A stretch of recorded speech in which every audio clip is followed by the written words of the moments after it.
Democracy Now!, democracynow.org, The War and Peace Report. I'm Amy Goodman. We turn now to the Democratic debate held last night in Nevada, where Senators Barack Obama, Hillary Clinton, and John Edwards sparred for 2 hours on MSNBC. Missing from the stage was Ohio Congressman Dennis Kucinich, who lost a last-minute legal fight with NBC over his inclusion in the debate. Kucinich had sued the network after it disinvited him from participating. On January 9th, NBC told Kucinich he had met the criteria for the debate. Then, less than 2 days later, NBC changed the criteria and declared Kucinich no longer qualified. On Monday, a Nevada judge ordered NBC to include Kucinich, but then NBC appealed the ruling and actively fought to keep him off the stage. On Tuesday night, less than an hour before the debate, the Nevada Supreme Court sided with NBC. In court filings, NBC painted itself as the victim. Attorneys for the network wrote, quote, Mr. Kucinich's claim is nothing more than an illegitimate private cause of action designed to impose an equal access requirement that entirely undermines the wide journalistic freedoms enjoyed by news organizations under the First Amendment. Attorneys for General Electric's NBC also argued, quote, a television station does not have to grant unlimited access to a candidate debate. If anyone's First Amendment rights are being infringed, they are MSNBC's, the court said. In his lawsuit, Kucinich argued NBC, yes, owned by General Electric, illegally shut him out of the debate because of his views. The lawsuit states, quote, the exclusion of Kucinich undermines the purposes of the Federal Communications Act and is a blatant violation of the act because of the media's obligation to operate in the public interest. NBC revised its criteria to specifically exclude the diverse and anti-war voice of Kucinich and his grassroots supporters. The lawsuit went on to say, quote, the debate is not a true presidential primary debate without including all credible candidates, but instead is effectively an endorsement of the candidates selected by NBC. Well, today, Congressman Dennis Kucinich will join us. He'll join us from Washington. We've decided to give him a chance to take part in last night's debate in our own way.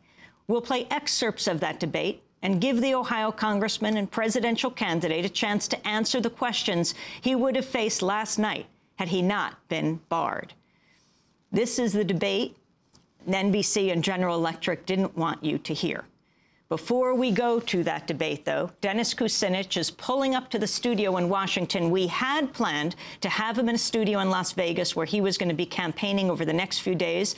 But instead, last night, at the last minute, he took a red-eye back to Washington, D.C., because he had just been alerted. Well, Congressman Kucinich, welcome to Democracy Now!, alerted of what? Alerted to what? There'll be a defense authorization bill on the floor today under suspension of the rules, which means that it's considered to be non-controversial. And my feeling is that it's probably a confirmation of President Bush's concerns and ameliorated by a Democratic Congress. So I'm going to be there to challenge the bill, to speak on it, and to call for a vote and hopefully keep alive the issue of a contest over our defense spending policies. Just to understand what you're saying that last night, around midnight, you got a message that this is the Democrats, not the Republicans, who are in charge of Congress. Right. We're going to be taking on the defense authorization bill, voting for it, but not putting it on the record. It wasn't a vote count. You don't think? Well, it would, you know, when something's put on a suspension calendar, it's essentially something that's considered to be non-controversial. The Democratic leadership has been trying to work out some of the differences that they had with President Bush over the last, since Congress had adjourned for the holidays. And so this bill, I was told, is the product of the negotiations between the Democrats and the White House. What I hope to do, assuming that it's what was described to me, is to challenge the bill and some of the issues in defense authorization that were not brought up in the previous debate. What would it mean if you call for a vote count?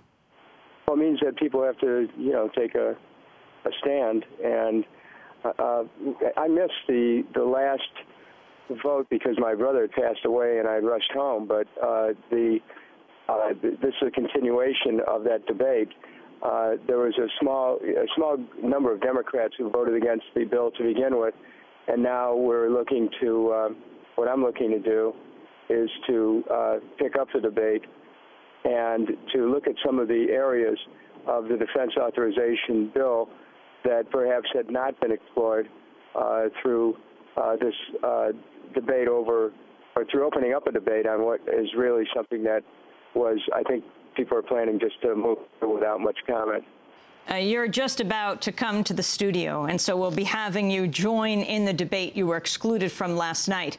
But before you do, as you pull up right near the Capitol in Washington, D.C., explain your lawsuit and what happened at the last minute last night as the case made its way through the courts of Las Vegas. And NBC, GE maintained, well, we were invited, and as a result of meeting criteria of being in the top 4 in a national poll, this was before Bill Richardson dropped out.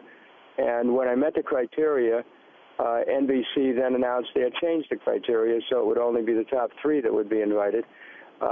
We challenged that as a contract, and attorneys in Nevada won a case before a Superior Court judge who said that that NBC had an obligation to provide me with a place in the debate, and if they did not, he would stop the debate from happening. NBC, when that account was journalized, NBC then immediately contacted the Supreme Court, and a hearing was held. I was told it was an extraordinary hearing of all 7 members of the Supreme Court, who 3 of whom were in Carson City, Nevada, and were teleconferenced in.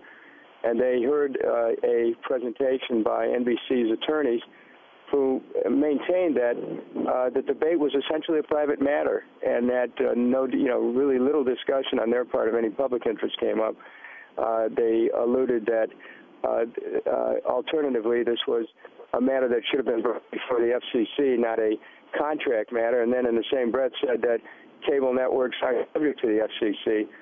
So we're in a conundrum here about what the public's rights are, because this goes far beyond my humble candidacy. It goes right to the question of democratic governance, whether a broadcast network can choose who the candidates will be based on their own narrow concerns, because they've contributed. GE, NBC, and Raytheon, another one of GE's property, have all contributed substantially to Democratic candidates who are in the debate. And the fact of the matter is, with GE building nuclear power plants, they have a vested interest in Yucca Mountain in Nevada being kept open. With GE being involved with Raytheon, another defense contractor, they have an interest in war continuing. So our NBC ends up being their propaganda arm to be able to advance their economic interests. Congressmember Kucinich, in the court filings, NBC painted itself as the victim. It said, Mr. Kucinich's claim is nothing more than an illegitimate private cause of action designed to impose an equal access requirement that entirely undermines the wide journalistic freedoms enjoyed by news organizations under the First Amendment. Well, the double thing here is apparent. First of all, broadcast licensees, NBC operates a network under the FCC Act of 1934, supposedly to function in the public interest, convenience, and necessity. They do not do that. And some of the law they were citing related more to newspapers, which have a broad First Amendment protection, and newspapers, of course, are not licensed. Broadcast licensees have an altogether different responsibility, but they were claiming that they were shielded from that by congressional action, which exempts cable companies from FCC purview. So, this is one of those things that my attorneys are going to take up with the FCC, certainly, But you haven't heard the last of legal action on our behalf here with respect to NBC. I think that what they're trying to do is stack a presidential election using their broadcast media power, and they're doing it to further the interests of their own parent corporation, General Electric. And this is something that I am not going to stop challenging, because this is really important to issues of democratic governance. What kind of country we're going to have, because the corporations are really in a position where they're using the broadcast media to rig presidential elections by determining who's viable based on who gets coverage in the